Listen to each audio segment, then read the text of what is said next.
putus asa tak berarti, jalan dengan tanpa harapan, lalu tangan yang berlubang paku menjamah jadi hidup baru, dan kayu yang kasar mengubahkan jalan hidup yang penuh kegagalan. Ku puji Dia selama-lamanya, sebab salib mengubah hidupku, dan ku yakin darah Yesus yang suci sudah mengalir di Kalvari. Bila zaman berlalu, dunia mendebu, ku tetap pegang salib itu.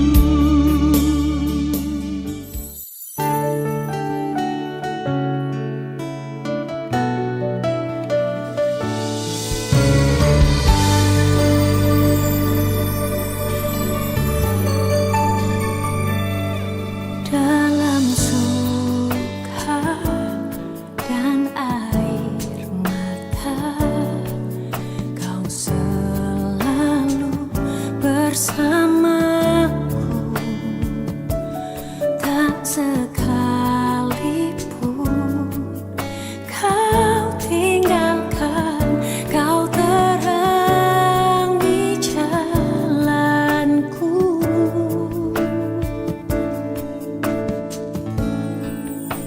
Hatiku percaya mujizat-Mu nyata, Kau turut bekerja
Cek. Oke, selamat malam semuanya.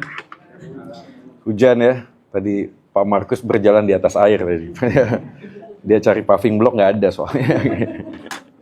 Oke, mari kita berdoa sekali lagi mohon pimpinan Tuhan sebelum kita merenungkan firman-Nya. Terima kasih Tuhan buat kesempatan malam ini kami boleh datang berkumpul bersama mengingat akan karya salib Yesus di dalam kehidupan kami yang sudah menebus dosa kami dan Engkau sudah bangkit mengalahkan kuasa maut dan sengat dosa dan kami percaya bahwa di dalam Engkaulah kami tidak hanya sekedar punya pengharapan akan kehidupan yang kekal kelak, tetapi kami juga memahami ada arti hidup di dalam pengorbanan-Mu ya Tuhan. Dan hari ini kami ingin persembahkan hidup kami ini untuk dibentuk oleh firman-Mu. Tolonglah Tuhan supaya akal budi, rasio, perasaan, kehendak kami, Allah Roh Kudus yang bekerja, membentuknya sehingga apa yang kami kerjakan di tengah-tengah dunia yang sementara dan cepat ini, kami boleh mengerjakan yang terbaik bagi Tuhan selama masih ada siang. Karena kami tahu ada waktu malam ketika tidak ada seorang pun yang bisa bekerja. Kiranya apa yang kami boleh pelajari, kami boleh dimampukan untuk melakukannya dan kami boleh menyatakan Yesus kepada banyak orang. Karena kami mengenal Yesus sang kebenaran itu. Ini doa kami Tuhan, hamba-Mu yang terbatas dan berdosa ini mohon anugerah Tuhan untuk memampukan dia menyampaikan isi hati-Mu. Demi nama Yesus Tuhan kami, Gembala yang baik, firman yang hidup Tuhan, dan Juru Selamat manusia satu-satunya kami sudah berdoa dan memohon. Amin. Oke, mari kita lihat dulu satu bagian firman Tuhan saudara sekalian dari Ibrani pasal 1, typo ya, bukan Ibrani 1 ya, Ibrani 11 ayat 1 sampai dengan ayat yang ketiga ya. Ibrani 11 ayat 1 sampai dengan ayat yang ketiga.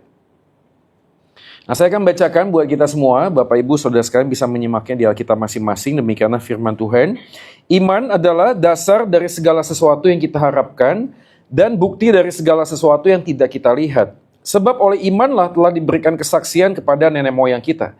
Karena iman kita mengerti bahwa alam semesta telah dijadikan oleh firman Allah, sehingga apa yang kita lihat telah terjadi dari apa yang tidak dapat kita lihat. Demikianlah firman Tuhan, kita berbahagia kalau kita menjadi pelaku firman dalam hidup kita hari lepas hari.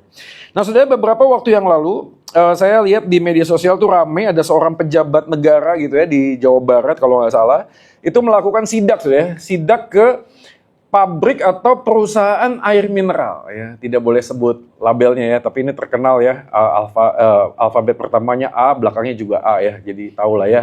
Ya dia datang gitu ya, dia datang lalu ada sesuatu hal yang terjadi dan menurut saya ini menarik karena pada waktu dia datang dia menyampaikan sebuah kalimat yang menurut saya itu agak blunder, menurut saya ini opini pribadi ya.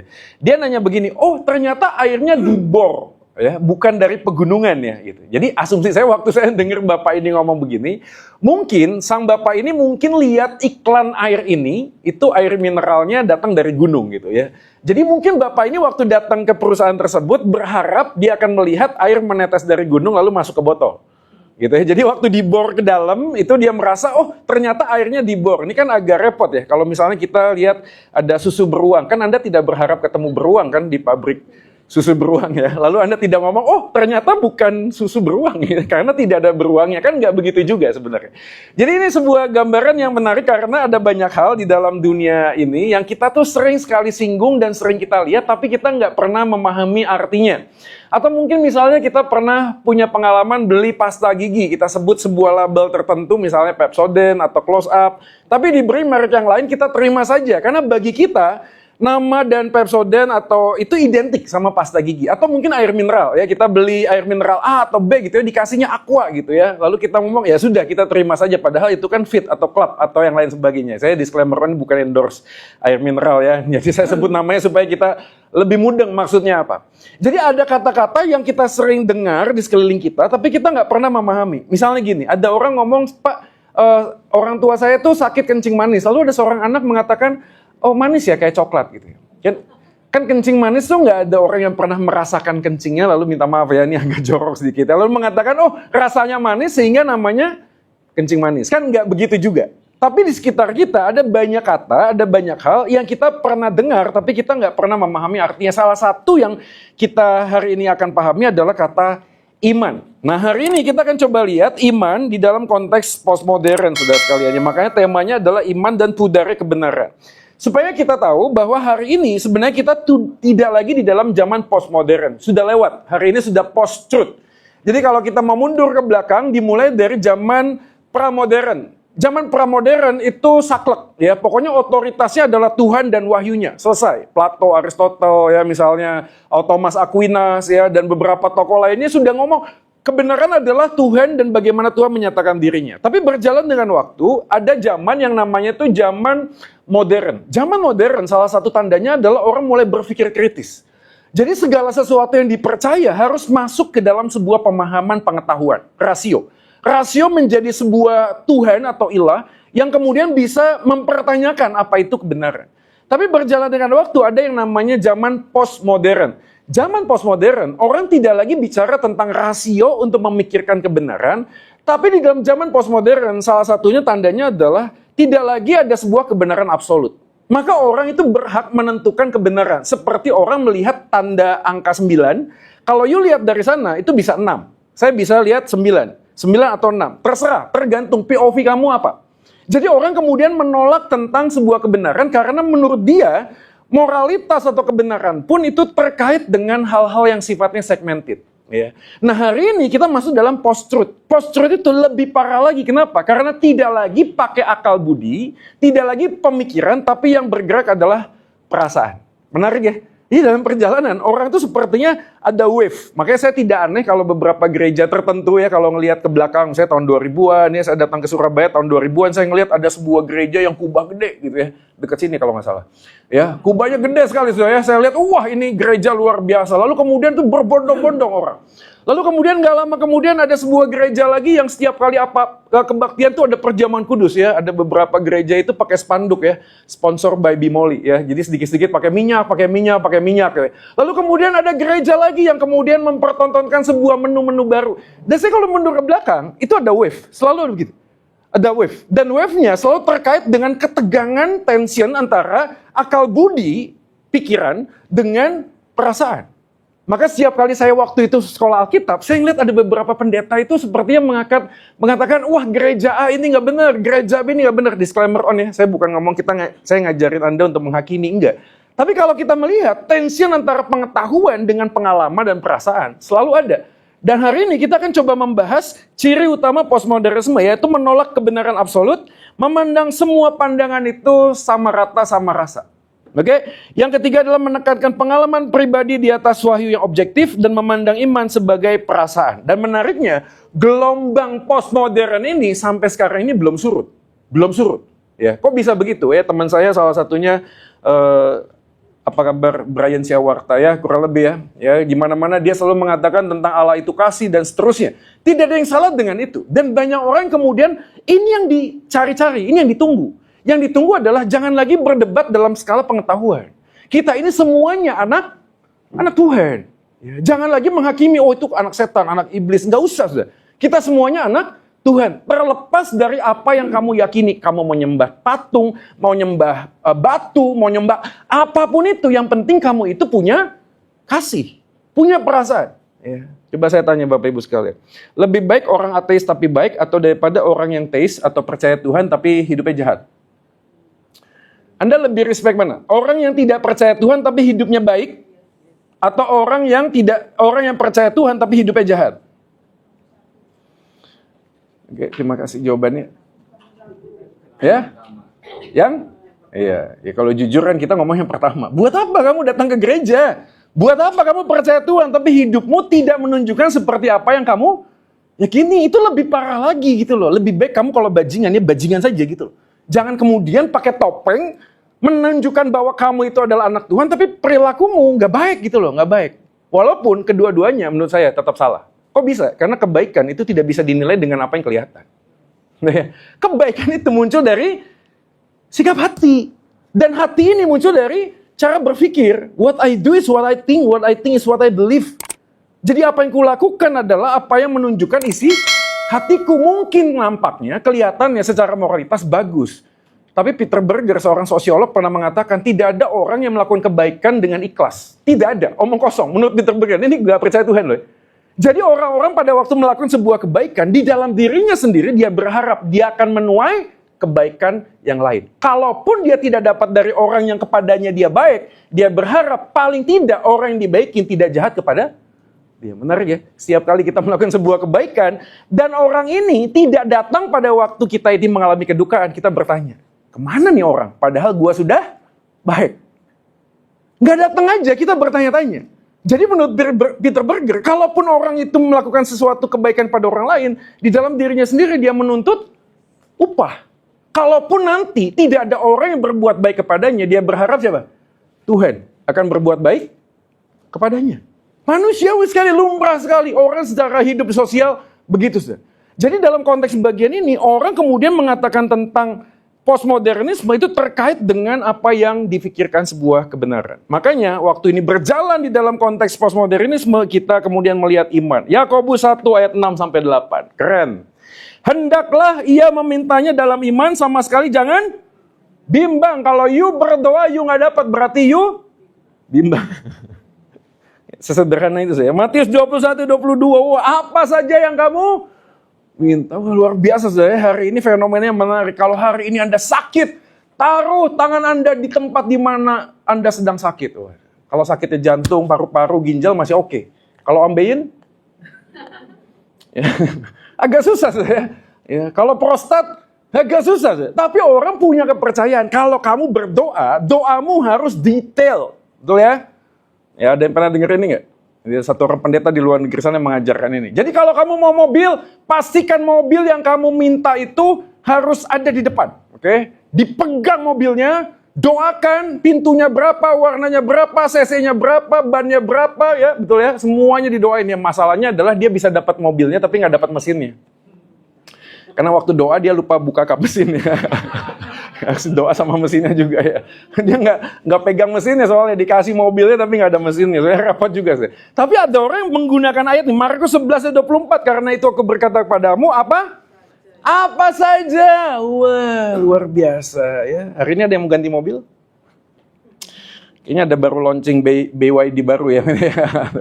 mobil listrik baru. Waduh, ada orang yang pengen ganti mobil. Apa saja pakai ini sudah. Dan orang-orang tertentu kemudian di dalam masa post-truth, ada yang mengaku dan bersaksi, dia mendapatkan apa yang dia doakan. Gokil. Dan orang kemudian seperti terhipnotis mengatakan, kalau dia dapat, saya harus dapat. Karena kebenarannya menjadi apa? Pengalaman. Pengalaman menjadi standar sebuah kebenaran. Ada beberapa orang hari ini yang sakit dan berdoa setiap jam 3 pagi selama 3 jam, bersama dengan 3 orang. Wah, 3. Kok bisa dapat angka 3? Karena 3 itu angka sakral. Kenapa? Allah Tritunggal. Kayak gitu ya. Ya, pada hari yang ketiga, wah semua pakai angka 3 semuanya. Lalu kemudian apa yang dilakukan? Sembuh. Dan apa yang terjadi dalam dirinya? Pada waktu dia melakukan doa jam 3 subuh, 3 orang selama 3 jam dan dia sembuh, dia ngomong apa? Ayo, kamu juga sakit ya? Kamu lakukan doa, ayo. Jam 3, ayo. Jam 3. 3 jam. Ayo, kamu cari orang 3 orang. Ya, nanti kamu juga akan sembuh. Maka pengalaman menjadi sebuah standar, sebuah kebenaran. Menarik saudara sekalian, kenapa post-truth movement terkait dengan pertama positive thinking movement. Berpikir positif membawa kesuksesan. Ada yang pernah dengar sih kalimat begini, hati-hati kata-katamu adalah doamu. Saya nggak tahu berapa banyak orang Kristen masih percaya kalimat demikian. Saya bukan ngomong berpikir positif itu selalu salah semuanya. Enggak. Oke, kita berpikir positif itu baik. Tapi kalau berpikir positif dengan sebuah keyakinan bahwa kata-kata kita punya kuasa, jadi masalah. Kenapa? Karena ada the power of mind. Jadi orang-orang tertentu di dalam sebuah masa tertentu, dia tuh punya kekuatan di dalam dirinya yang bisa diungkapkan dengan cara apa? Meditasi. Jadi kayak kita tahu ya, ini sinkretisme antara filsafat barat dan timur, udah ya. Ya, menggunakan segala sesuatunya. Maka sekarang hari ini tidak aneh lagi kalau Anda pergi ke rumah sakit yang modern ya. Dimanapun rumah sakit modern selalu ada bagian tusuk jarum. Herbal, ya cungko. Artinya ada sebuah pengobatan alternatif yang diyakini pun bisa dilakukan. Dan sekali lagi tidak ada yang salah dengan itu. Tetapi kalau kita menggunakan itu sebagai sebuah New Age movement, gerakan yang baru, memadupadankan semua kebenaran, repot sudah. Maka apa yang kita bisa simpulkan di awal ini dia. Sadar atau tidak, kita sering menggunakan kata iman sebagai jimat sudah untuk memenuhi apa yang menjadi keinginan dari kita sendiri. Imani saja. Ya. Kayak yang paling bener ya. Imani sudah ya. Ada 5 orang sakit datang kepada pastor didoakan. Yang 4 sembuh, 1 tidak sembuh. Dikatakan, kamu kurang beriman. Gitu ya. Beriman, saudara ya, harus beriman. Maka ada orang bingung, beriman tuh gimana caranya? Beriman tuh bagaimana? Ya, saya kan pernah cerita ya, saya pernah menginjili seorang susu, saudara. Keyakinan dari ya Konghucu dan lain sebagainya ya. Setelah saya cerita tentang Injil, selesai saudara. Lalu saya tanya, gimana apa yang mau ditanyain? Saya udah basi, saya udah sering denger gini.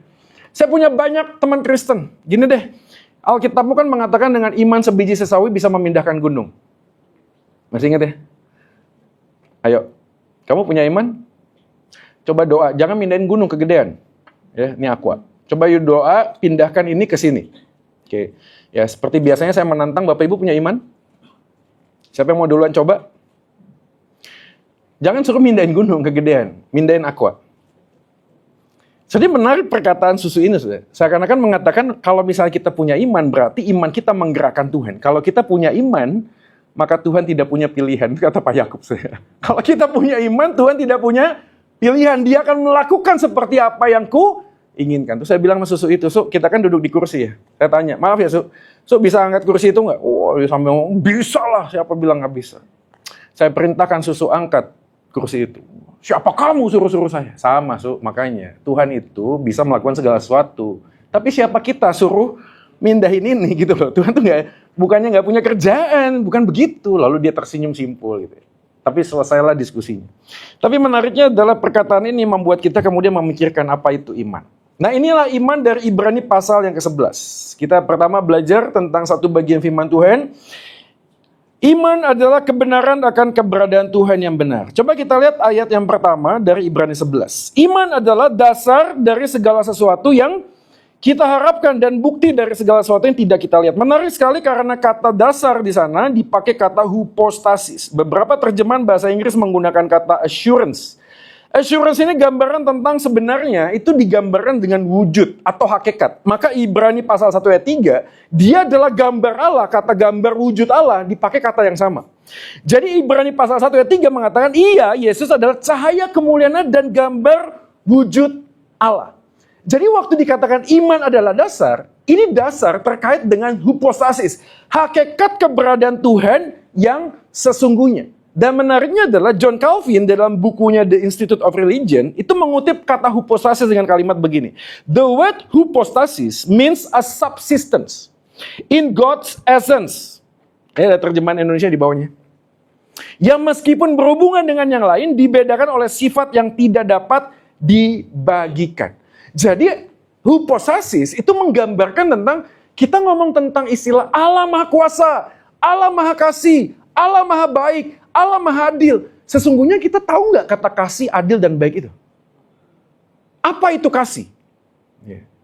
Apakah saya mengasihi istri saya mengasihi jemaat, saya mengasihi binatang peliharaan saya mengasihi orang-orang di sekitar saya adalah kata yang sama? Kadang kan bingung juga ya. Saya selalu kasih contoh ya. Saudara, saya mengasihi istri saya. Waktu dia ulang tahun, saya berikan dia bunga. Saya mengasihi istri jemaat saya. Betul? Masa saya benci? Kan nggak mungkin. Pada waktu istri jemaat saya itu ulang tahun, saya juga kirim dia bunga. Kira-kira bener ya?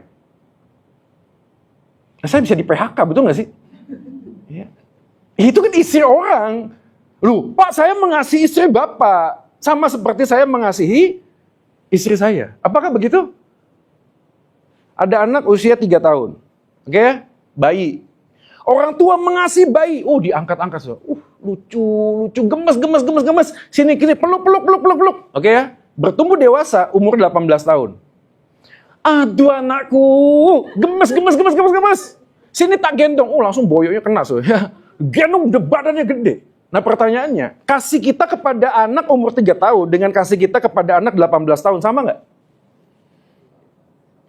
Halo, sama nggak? Sama lah, kita mengasihi, betul?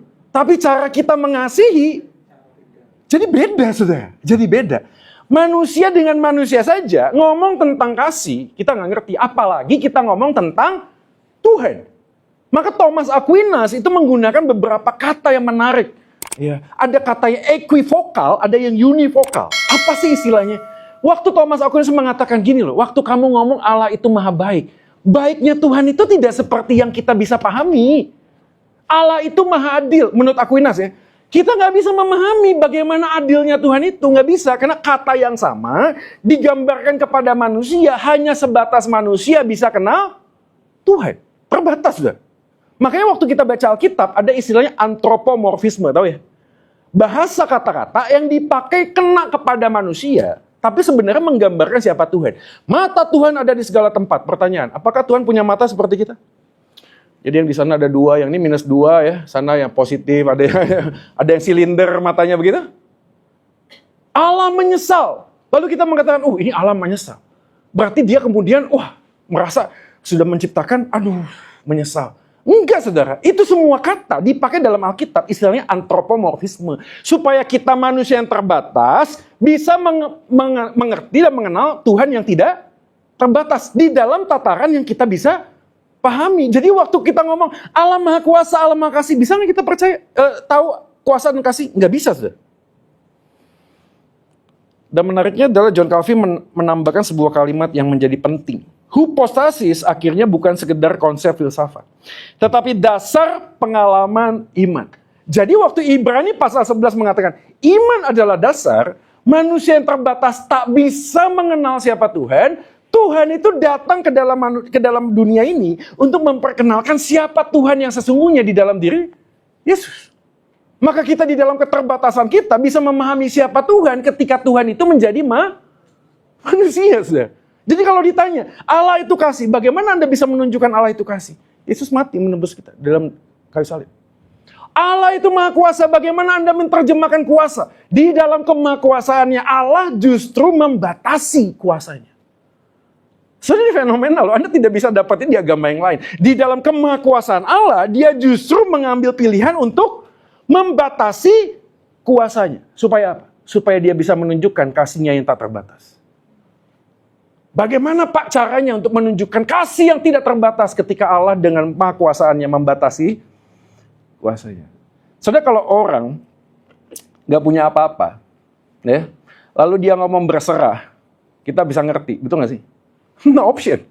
I have no choice at all. Maka saya mengatakan, saya berserah padamu ya Tuhan. Bisa ngerti. Tapi kalau orang dalam posisi punya materi, punya posisi, punya segala sesuatu, dan mengatakan, Tuhan aku berserah kepadamu, lebih sulit nggak? Coba, lebih sulit nggak? Ini ada satu orang bisnismen, baru bertobat, terus bilang sama saya, Pak Joy, berat ya ikut Tuhan ya? Saya bilang, kenapa? Ini ada masalah di pabrik saya. Lalu gimana? Ya, gini loh. Dulu sebelum saya percaya Yesus, ini masalah. I just have to pick up my phone and I call someone, then everything will be okay. Tapi saya tahu jalur itu tidak menyenangkan hati Tuhan. Dan dia memilih justru tidak melakukan hal yang dahulu, lalu kemudian tetap hanya bisa berdoa kepada Tuhan, tidak menggunakan semua fasilitas yang dia miliki. Bagi saya, itu lebih sulit. Kenapa? Karena bagi orang ini, dia sedang belajar untuk menyangkal diri. Gini, ngomong Tuhan segalanya, kalau kamu punya segalanya itu gampang. Tuhan kau segalanya. Ya kamu punya segalanya. Halo? Coba kalau segala yang kamu punya itu diambil daripada Tuhan, baru engkau mengatakan Tuhan kaulah segalanya. Baru benar. Tapi kalau kita ngomong Tuhan kaulah segalanya, aku punya segalanya. Saya gampang sudah. Gampang sekali ngomongin. Dan si engkau ini waktu saya tanya, terus gimana sekarang? Ya sudah, saya doa sama Tuhan. Masalahnya selesai nggak? Selesai sih. Ada resikonya, ada. Apa itu? Ya, cuanku kepotong 70%. Dan ini menariknya, dia ngomong begini. Tapi Pak Joy, aku mau ngomong sama Pak Joy. Aku belum pernah mengalami damai sejahtera lebih daripada apa yang aku alami hari ini. Luar biasa, sudah. Dan aku tahu bahwa damai sejahtera itu nggak bisa dibeli dengan uangku. Nggak bisa dibeli dengan uangku. Jadi pada waktu Yesus yang adalah Tuhan, memilih untuk membatasi kuasanya supaya menunjukkan kasihnya tidak terbatas, membuat kita sadar itulah hypostasis. Jadi iman adalah dasar keberadaan Tuhan yang kita tak bisa pahami. Tuhan itu menyatakan dirinya kepada kita. Kita baca ya. 3:2 ya. Iman dalam kekristenan bicara tentang inkarnasi yang merupakan jawaban atas pertanyaan manusia tentang Tuhan. Bukan manusia mencari Tuhan, tapi Tuhan yang datang dan mencari manusia. Saudara, iman ada dasar. Ini bukan bicara tentang saya pengen apa lalu Tuhan jawab, bukan. Iman ada dasar artinya sang hakikat kebenaran itu yang tidak terbatas membatasi dirinya, menunjukkan dirinya kepada manusia sehingga saya bisa ngerti keberadaan Tuhan yang sejati. Jadi pelajaran apa yang kita bisa dapatkan ini dia. Kita baca ya 3:2 ya. Sejatinya inilah iman di dalam Kristus, bukan tapi mencari, bukan menuntut. Anda bisa langsung dapat aplikasinya. Kalau Tuhan begitu mencari dan tidak menanti, maka setiap kita yang sudah mengalami Tuhan di dalam hidup kita, ini tadi hipostasis perjumpaan, maka kita belajar tidak menanti tapi mencari. Apa sih maksudnya? Ada orang Kristen hari ini yang punya masalah dengan orang lain, tapi nunggu orang itu datang sama dia. Ya kasus klasik lah ya. Punya kebencian sama seseorang. Terus ngomong gini, Pak, yang salah sono, Pak, bukan sini. Ya saya nunggu sono datang sama saya, sungkem 3 kali sujud, saya ampuni, Pak. Saya maafkan, Pak. Ayo, Pak. Berapa banyak orang hari ini punya sakit hati dengan siapa? Papa mamanya. Dan menjadikan dirinya playing victim, jadi korban. Saya ini begini karena dia. Wah, siapa yang begitu? Saya begitu. Setiap kali saya dikonseling, saya selalu mengatakan, saya ini jadi pecandu narkoba. Bukan saya yang mau, tapi karena papa saya tidak pernah hadir di rumah. Oh, jadi nyalahin orang lain. Tapi dari firman saya belajar, iman yang sejati itu mencari, bukan menanti. Iman yang sejati itu memberi, bukan menuntut, saudara. Berapa banyak pasutri hari ini bergumul dengan pernikahan, kenapa? Karena dia berkata, kalau dia nggak sempurna, dia tidak layak dicintai. Pada saat yang sama dia nggak sadar, dirinya sempurna nggak? Dirinya nggak sempurna, dicintai Tuhan nggak? Dicintai Tuhan. Jadi kalau Tuhan mencintai kita yang tidak sempurna, bagaimana mungkin kita nuntut orang lain harus sempurna? Supaya kita bisa cinta. Ada uang abang disayang, betul? Tidak ada uang, ya abang ditendang. Ya saya disclaimer on lagi ya, saya bukan ngomong uang, materi, ya tas Hermes, ya Gucong, Vuitton, nggak penting. Ya penting lah ya, kan duit-duit kita juga ya. Tapi kita perlu bertanya, apakah saya cinta orang itu atau saya sedang memanfaatkan orang itu untuk memenuhi apa yang saya butuhkan? Dan kita bermainnya dengan karena apa? Aku cinta dia. Apakah itu cinta? Bukan, saudara. Cinta itu adalah ketika engkau tahu orang itu melukai hatimu, tapi engkau tetap berkomitmen mencintai dia, itu cinta. Karena apa? Itulah yang dilakukan Yesus kepada kita. Waktu kita melukai hati Yesus, Tuhan Yesus tetap datang memeluk kita, brother. Halo? Dia datang mencari kita, saudara. Anda tahu bapak yang nunggu anak bungsu? Itu sebuah buku yang menarik, saudara. Jadi waktu bapak ini mengejar anak ini, Anda tahu apa yang dilakukan bapak pada zaman dulu? Itu pakai jubah. Untuk bisa berlari mendapatkan sang anak, apa yang dia lakukan? Mempermalukan dirinya sendiri. Kok bisa begitu, Pak? Karena dia harus mengangkat jubahnya dan auratnya kelihatan. Jadi waktu sang bapak mengejar anak bungsu ini, yang sebenarnya tidak layak untuk didatangi.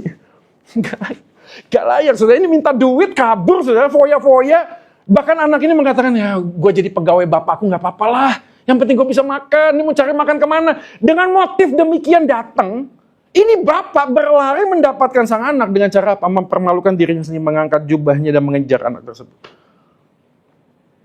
Kasih yang begitu ajaib itu membuat kita harusnya melakukan hal yang sama, betul gak sih? Tapi berapa banyak hari ini pernikahan di ujung tanduk, kenapa?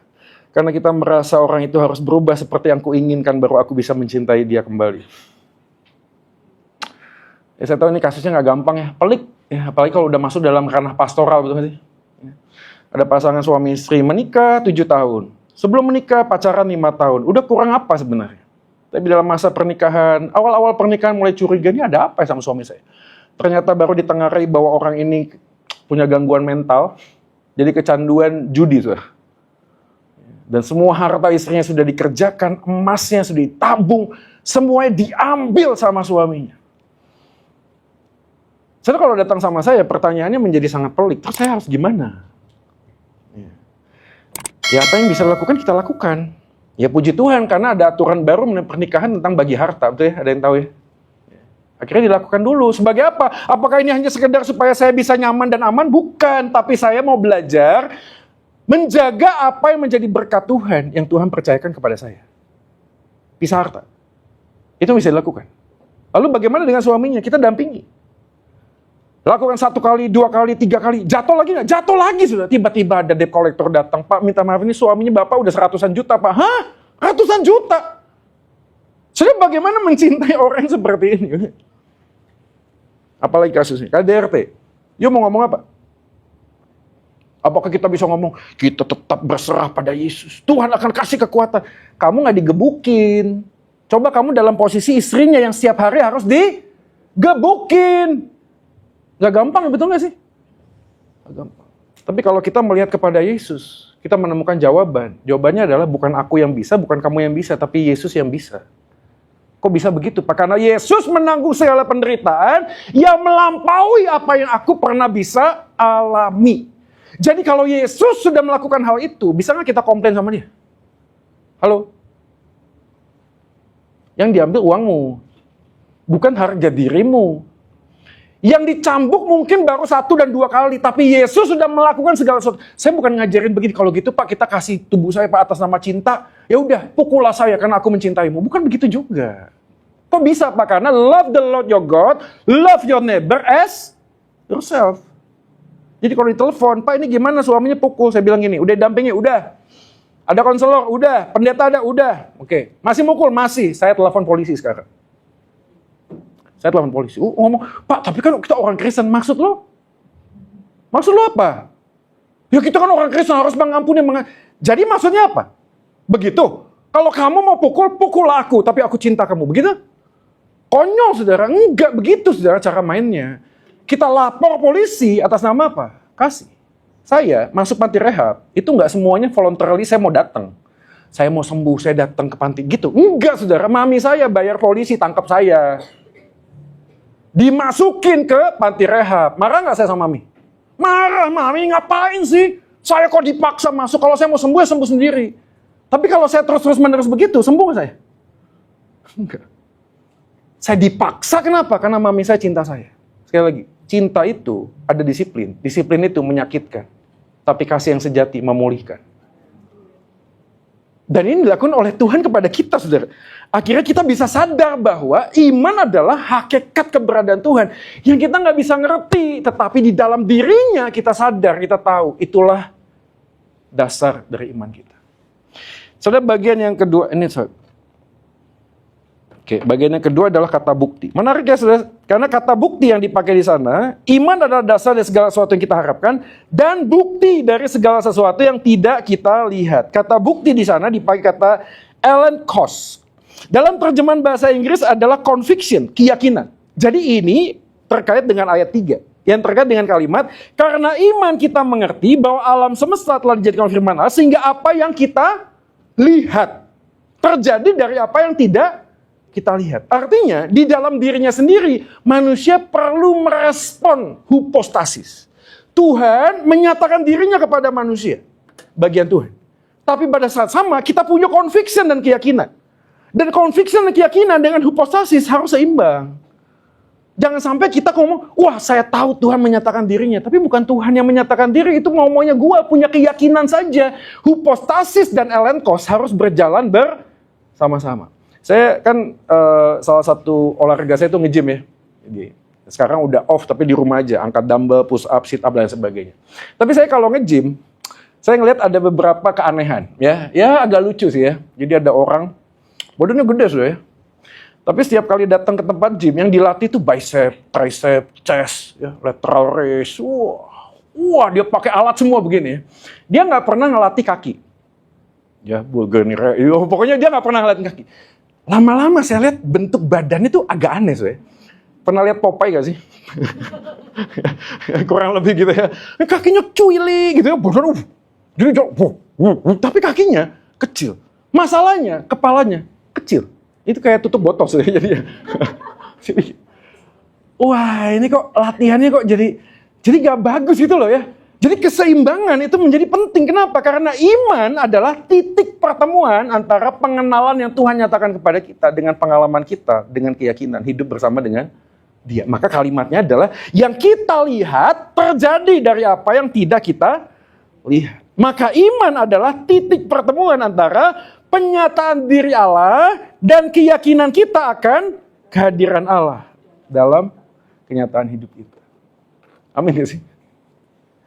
Saudara tidak perlu ada pengalaman-pengalaman yang spektakuler. Saya tahu ya, beberapa gereja itu seperti gereja saya ya. Kalau udah kita nyanyi ya, WLG, mari kita menyanyikan Allah itu baik. Amin, amin. Oke. Kita nyanyi Allah itu baik. Selesai. Apakah kita percaya semua Allah itu baik? Percaya. Oke. Siapa yang mau membagikan kebaikan Tuhan dalam hidupnya? Wah, langsung doa syafaat semua. Ya, dan saya sudah menebak template-nya, ya, yaitu WL-nya akan memulai. Oke, saya duluan deh yang memulai, setelah itu nanti disambung. Ya. Terus WL-nya ngomong. Oke, siapa yang mau nyambung? Doa syafaat kedua, ya. Oke. Lalu nyanyi lagi, nggak ada yang ngomong. Menariknya, ada ekstrim di sebuah gereja yang lain kalau saya diundang. Allah itu baik, amin, amin. Oke. Belum disuruh, angkat tangan semua, saya. Belum disuruh, saya. Angkat tangan semua. Ya, mau bersaksi, aduh, tapi minta maaf ya. Kadang-kadang saya juga agak geli dengar kesaksiannya. Ada satu orang oma. Minggu ini saya masak nasi goreng. Waktu masak, saya tanya Roh Kudus. Ini kira-kira keasinan apa enggak ya? Gitu. Terus saya tanya Roh Kudus, ini keasinan apa enggak ya? Terus Roh Kudus bicara kepada saya, tambahkan 1 sendok lagi. Wah gitu. Saya tambahkan 1 sendok lagi. Puji Tuhan, nasi goreng saya dipuji sama keluarga saya. Wih. Ya saya bukan ngomong ini, ya boleh-boleh juga ya. Ada orang tuh, aduh saya lupa naruh kunci di mana ya. Saya tanya Roh Kudus ya. Ini kan jadi repot ya. Jadi Roh Kudus ini pembantu, asisten rumah tangga atau asisten pribadi atau apa gitu ya. Tapi sekali lagi ya, ini 2 ekstrim. Tapi ini penting untuk kita bisa pahami. Kenapa? Karena waktu kita hidup bersama dengan Tuhan, Tuhan itu hidup dalam hidup kita. Tuhan itu hidup. Jadi kalau Tuhan itu hidup, dia memberikan kepada kita kepekaan. Kepekaan untuk ngerti bahwa pilihan yang kita ambil, ini seperti yang Tuhan ingin, apa yang seperti aku ingin. Nantikan ya, sekalian promosi, hari Jumat mendatang ada IG Live saya dengan Yesua Abraham. Ya, sempat rame, viral di media sosial karena dia waktu itu nyanyi dan mengatakan Tuhan bernyanyi buat kita. Hanya aku gitu ya, yang paling mengenal pribadimu gitu ya. Terus orang ngomong, siapa nih kok Tuhan bisa nyanyi gitu ya. Kok Tuhan bisa ngomong begini? Wah. Terus dia ngechat sama saya. Ya saya ngobrol. Ya kalau kita ngomong tentang nyanyi ya Tuhan bisa nyanyi nggak? Bisa nyanyi nggak Tuhan? Saya percaya Yesus tuh waktu ada dalam dunia ini suka nyanyi. Keyakinan apa Pak? Karena kalau Anda membaca kitab-kitab perjanjian lama itu ada nadanya. Kalau bahasa itu chanting ya, chanting. Jadi orang tuh dalam gereja-gereja seperti saya itu mazmur tuh dinyanyikan. Kenapa? Bukan karena nadanya dibuat-buat, enggak. Karena di dalam kata-katanya tuh ada nadanya. Jadi saya yakin Yesus pada waktu dia datang ke sinagog, ke bait Allah, dia nyanyi nggak? Dia nyanyi. Tapi permasalahannya adalah pada waktu Tuhan itu nyanyi buat kita dan dia menunjukkan dirinya sebagai Tuhan, ini jadi repot. Walaupun sekali lagi kalimat yang disampaikan salah nggak? Nggak salah juga sih, nggak salah. Tapi itu sebuah perdebatan. Akhirnya apa? Ini suara hati apa suara Tuhan? Ya. Jadi jangan lupa nantikan hari Jumat. Nah, kita pengen ngobrol aja sih. Gimana kita bisa membedakan artinya dalam waktu kita ngomong tentang keyakinan keberadaan Tuhan dengan Tuhan yang menyatakan diri kita. Dan kira-kira kita punya jawabannya. Paling nggak sedikit. Apa itu? Karena apa yang kita yakini tidak akan pernah bertentangan dengan penyataan diri Allah kepada kita. That's it. Ya. Dan kita tidak perlu lagi ngomong, wah saya mendengar wahyu. Enggak, saudara. Karena inspirasi sudah selesai. Kenapa? Ayat Alkitab sudah selesai. Wahyu itu close.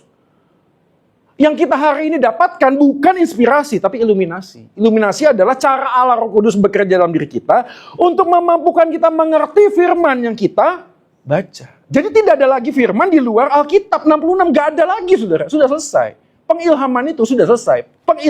Iluminasian masih terus berjalan. Tapi dari sini kita kemudian dapatkan pelajaran. Ini dia, kita baca sama-sama. 3, 2 ya. Berusaha memiliki iman yang benar jauh lebih penting daripada berusaha memiliki iman yang besar. Perhatiin ya, alasannya apa? Karena hidup itu berarti bukan karena apa yang kita miliki, tapi karena siapa yang telah memiliki kita. Katakan amin. Amin. Kenapa kita minta iman yang besar? Karena kita tahu kita butuh sesuatu dan iman kita memproyeksikan apa yang kita butuhkan. Nggak bisa, sudah. Kita ini hidupnya berarti, bukan karena iman kita besar atau kecil, bukan. Hidup kita berarti itu karena Tuhan sudah melihat diri kita, dan walaupun iman kita kecil, dia tetap melihat kita sebagai pribadi yang terbaik di mata. And I think that's more than enough. Benar cukup. Yesus sudah segalanya dalam hidup kita. Ya, ada sebuah lagu yang dia nyanyikan juga nih, bagus ya. Saya baru kemarin scrolling, bagus ya. Walaupun gunung itu tak berpindah, aku percaya kuasanya.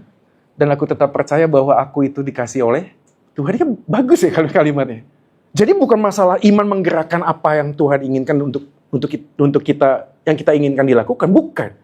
Iman adalah bagaimana kita bisa tahu dan sadar selaras dengan frekuensi Tuhan di dalam hidup kita. Maka keyakinan kita dengan penyataan diri Tuhan kepada kita tidak akan pernah bertentangan. Dan menariknya ada kata estin di sana. Ini yang kedua. Iman yang benar adalah jaminan akan penyertaan Tuhan. Maka di dalam bagian ini ada kata adalah yang sebenarnya tidak diterjemahkan.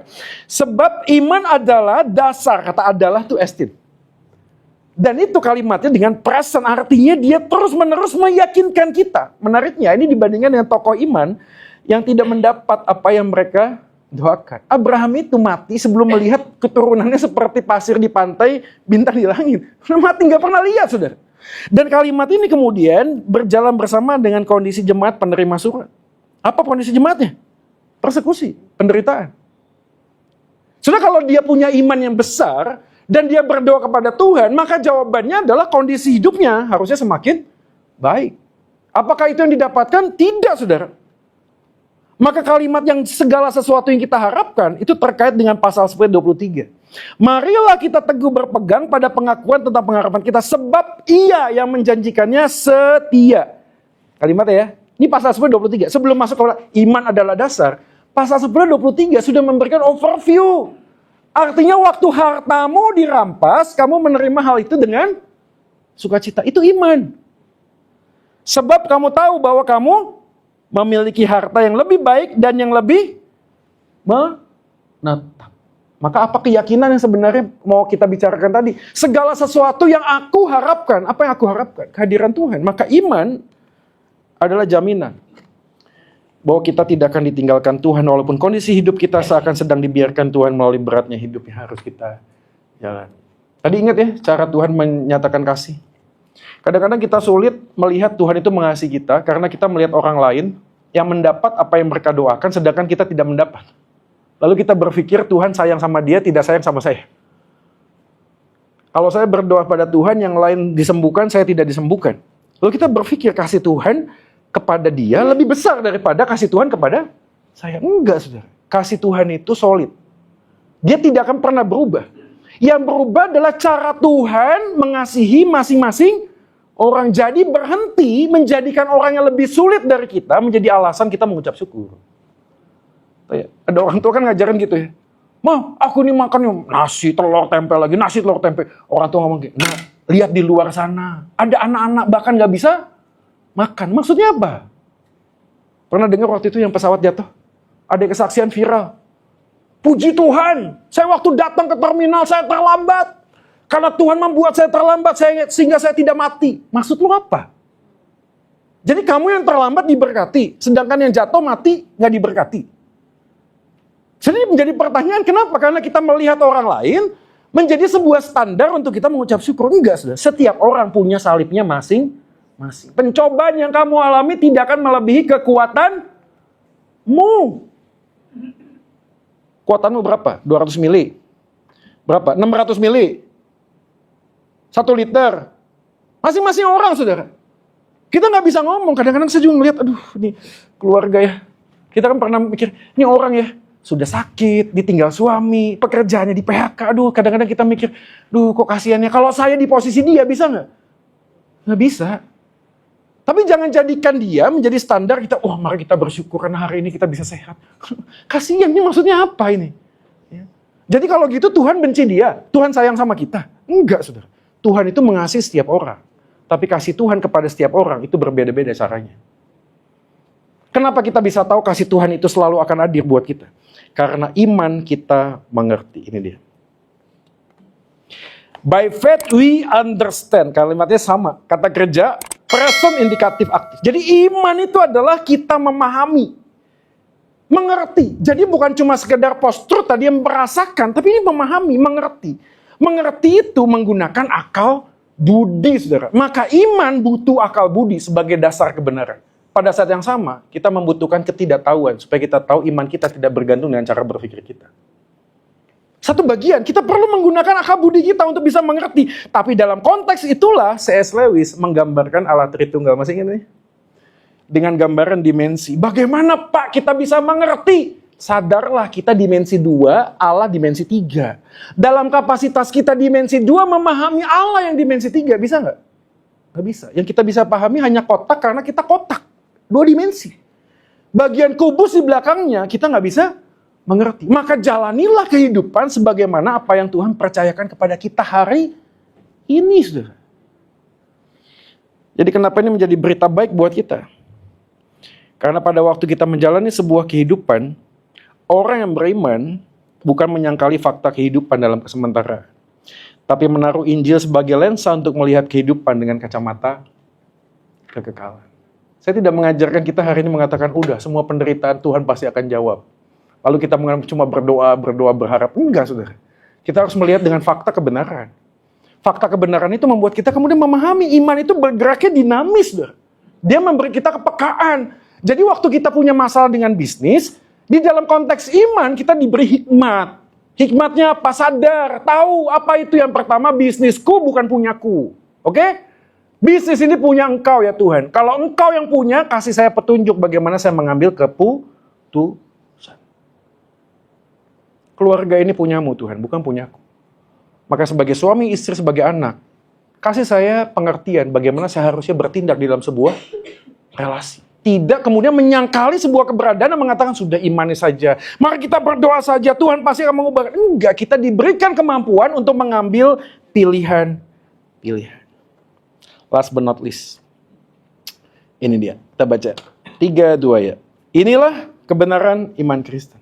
Iman bukanlah tentang seberapa kuat tangan kita memegang Tuhan, tapi betapa kuat tangan Tuhan yang memegang kita. Bukan seberapa kuat kita pegang Tuhan, tapi seberapa kuat tangan Tuhan memegang kita. Dalam perjalanan hari-hari ini, iman membuat kita sadar ada hakikat yang dinyatakan Tuhan kepada kita, dan ada keyakinan bahwa aku tidak pernah ditinggalkan. Keyakinan aku tidak akan pernah ditinggalkan berjalan selaras dengan yang Alkitab nyatakan. Kenapa? Karena Rasul Paulus mengatakan baik penderitaan, pedang, ketelanjangan, tidak ada yang bisa memisahkan aku dari Allah di dalam Kristus Yesus. Dan jaminan itu menjadi membuat kita iman. Ayo kita berjalan dengan hikmat. Ya, tidak fatalisme. Dia mengatakan, sudahlah kita jalani saja gitu. Aku percaya masa depanku ada di tangan Tuhan. Nyebrang jalan, saudara nggak lihat kiri kanan. Aku percaya Tuhan akan menjaga aku. Wah, di jalan tol 150, 160 pasti. Kalau Tuhan mau mati, mati sajalah. Kalau enggak, pasti akan hidup terus. Nggak gitu, saudara. Nggak gitu. Kadang kan jadi pertanyaan yang jelimet gitu loh. Keadiasa, gitu juga. Ada ayah di belakang, habis pelayanan penghiburan. Kasiannya anak itu masih muda. Iya. Itu loh, nggak bisa jaga makan, diabetes, hipertensi. Terus satu susu. Pak Joy, tanya dong, jadi ini orang mati karena kehendak Tuhan atau karena dia diabetes? Ayo. Ada orang nggak jaga makan, hipertensi, diabetes, terus mati.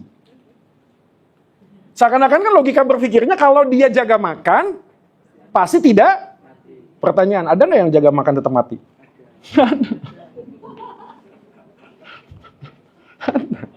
Jadi buat kita hari ini berpikirnya jangan pragmatis. Oh, saya sehat supaya panjang umur. Enggak, saya sehat karena saya ingin menghormati Tuhan yang mempercayakan saya kehidupan. Masalah matinya itu urusan Tuhan, bukan urusan saya. Bagian saya adalah bertanggung jawab terhadap kehidupan yang Tuhan percayakan. Itu iman, sudah. Iman menyadari, oh iya ya, saya harus olahraga. Oh iya ya, makan ikan, makan sioke, harus ngajak Pak Joy. Iya. Ada kesadaran jangan dimakan sendiri gitu loh maksudnya. Itu nggak sih? Makan sendiri, wah makan gula, makan ini. Ya bukan masalah nanti mati, bukan. Ada kok orang yang jaga makan itu tetap mati kok. Bukan, tapi saya mau belajar, percaya. Hidupku, tubuhku adalah kepercayaan Tuhan berikan. Aku ingin mempertanggungjawab terhadap hidup yang Tuhan percayakan. Itu adalah iman. Amin ya? Oke, kita selesai di sini. Mari kita berdoa sebelum kita tanya jawab.